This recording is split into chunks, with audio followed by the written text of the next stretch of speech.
All right. Dana, so good to see you. You're looking so radiant and so expansive. And I'm just looking back at the shore, looking back at the time when we met. Can you share how our paths have crossed, how you came into this work? Yes, I initially met you through your book, and I was in a bit of a crisis, and a friend said, "It's not you, it's PSD. Here's this book." And I was like, "Wow." And I read the Great book. friend. I read the book, and then I attended the one of the retreats in the November of, I don't know, I'm lost in time and space. 20, I guess, and the Thriving Experience. And it was a really incredible experience for me.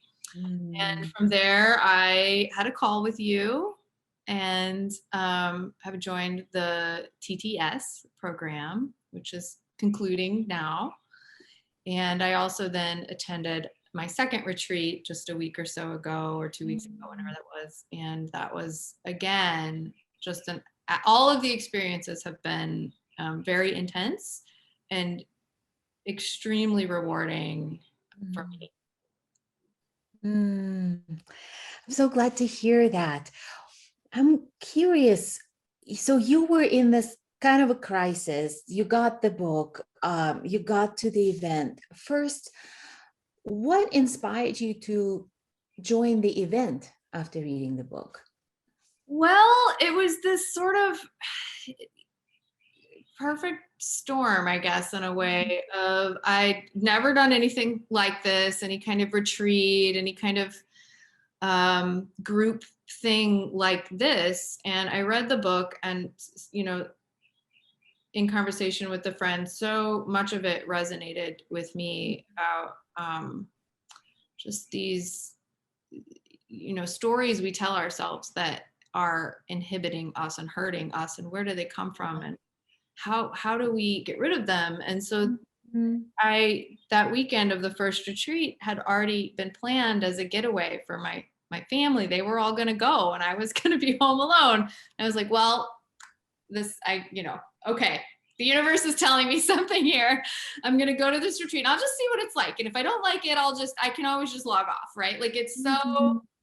it's just a button away to just, if it's not for me. But then I was completely immersed in the experience and had a really, really impactful healing experience with some trauma I've had for a really long time that I thought I had just packed away, and Mhm. I was okay, and it wasn't that big a deal. And, but through that, I felt just this lasting change that had happened to me during that retreat, which was totally unexpected. It's not why I showed up.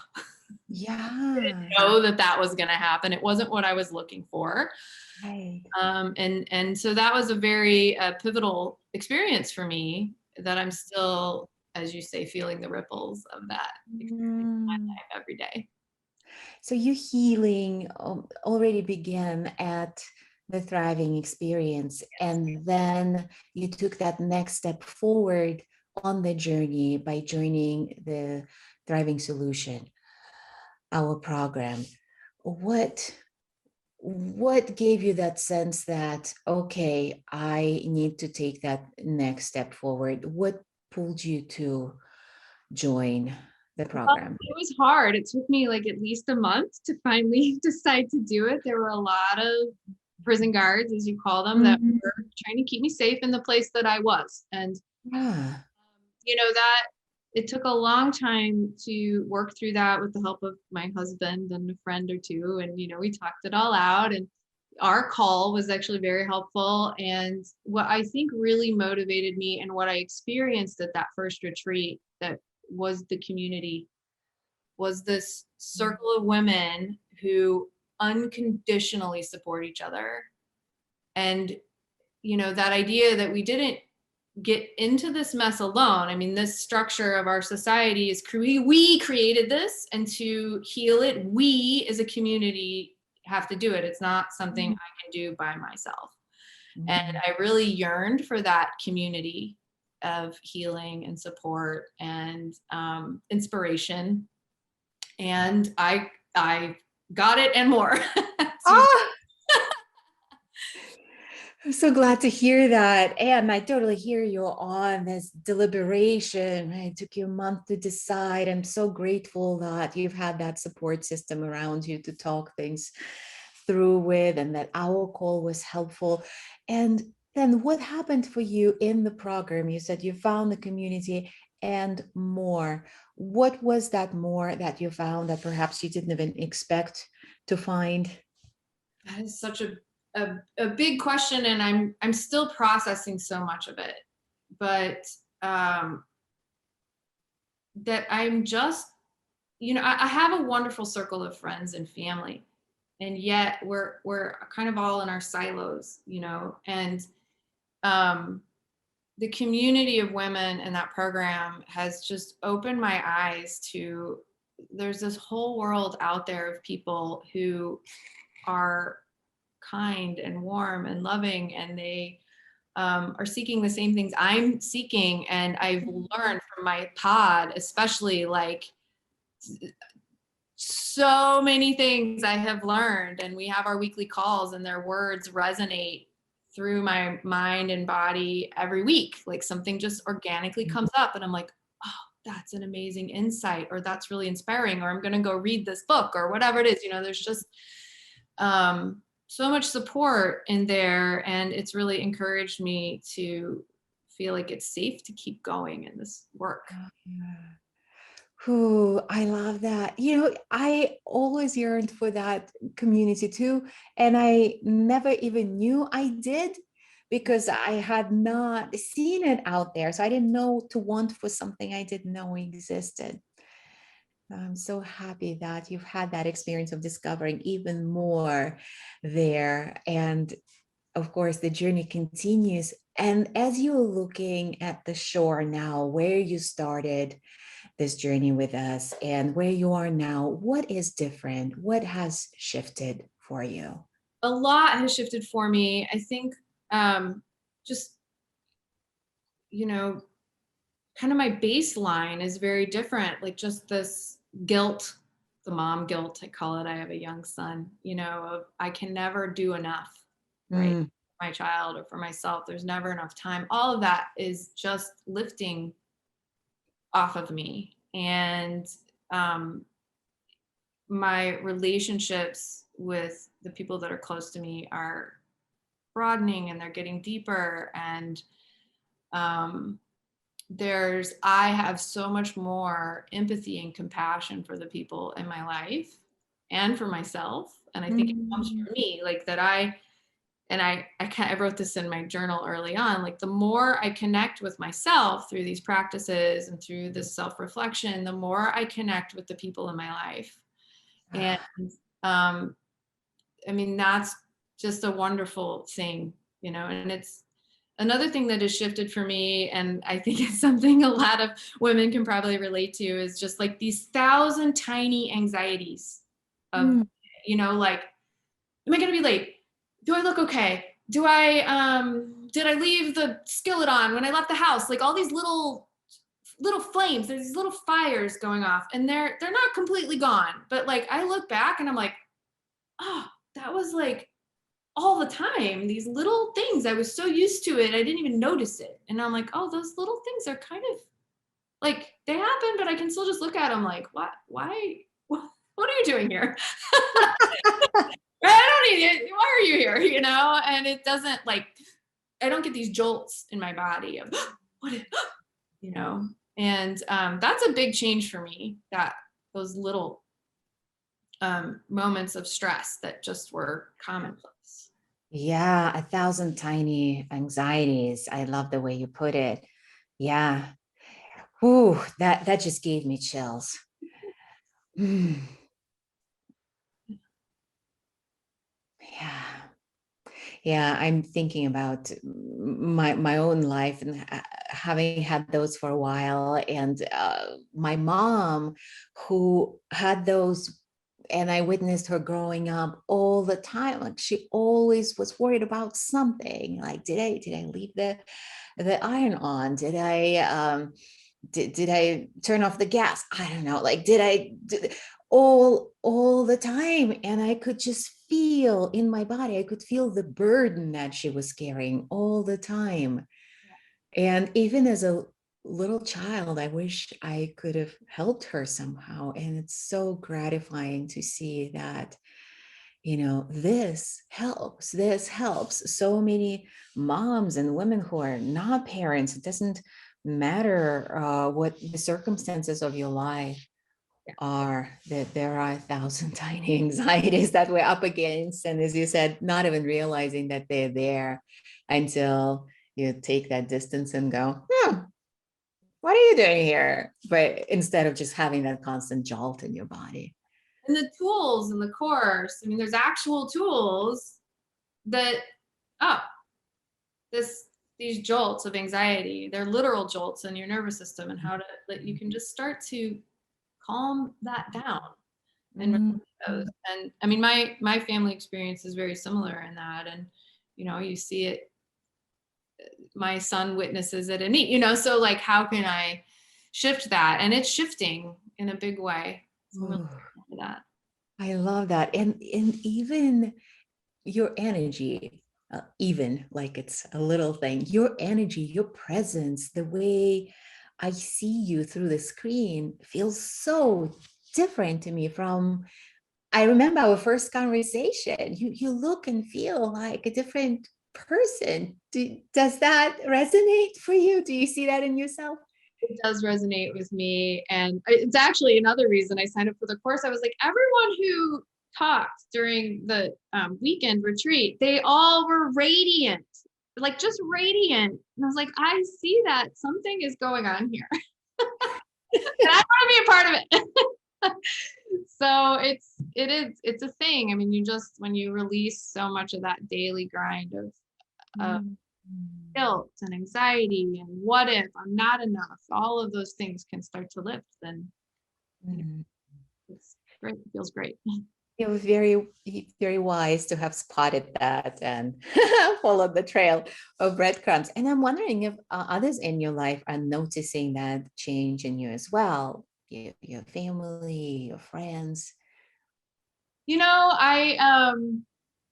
I think I'm seeing it reflected mostly in my home at me, in that the the way we operate as a family unit is beginning to shift in a really positive way. And it wasn't bad before, but there's just the communication between myself and my husband is significantly improved. Mm. He has noticed that I'm, you know, less anxious and more free to do what I feel, like there isn't this guilt about I should be doing this, I should be doing that, I should never rest, I should, all of that. And he is definitely noticing it.